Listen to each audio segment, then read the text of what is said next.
Hello hi नमस्कार सांग मैंने आपण मैंने केमती अच्छे आशा करे आपण मैंने भल थे मुझे बहुत भल अच्छी। तो ये मुझे भजा भाजी सुजना नाड़ी आलू बैगन भजा। तो आपण मानक सुजना नाड़ी आलू बैगन भजा भल लगे ना नहीं प्लीज मत कमेंट रे कहे। तबे मुझे जीरा और पियाज पकई सारे भाजी आसला मुझे परिवा बनैबी। तो ये मुझे परिवा सब काटिक रखीदे। तो मुझे पकईबी। तो मुझे परिवा पकई सारी। तो खाली लुण हल्दी पकईबी। तो ये चिमिड़ी भी मुझे ऑन कर देती कहीं अधिक धुआं उठो। ए लंका गुंड जीरा गुंड लुण स्वाद अनुजाई पकई देती। तबे आम भजाटा भाजवा। तबे आम देखा आमर भजाटा केते बाट गला।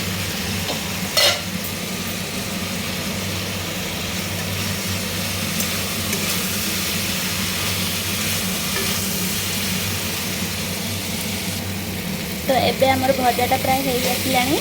तो आपण मानक भितर क्या सुजना नाड़ी पसंद प्लीज मत कमेंट करेंगे किए भल पाती सुजना नाड़ी खाइबा मुझे बहुत भल पाए। आउ सबुठ बेस्ट कथा होता बाड़ी सुजना नाड़ी। तो प्लीज मत कमेंट करेंगे क्या सुजना नाड़ी खाइबा भल लगे। आउ रखुच्छी जय जगन्नाथ।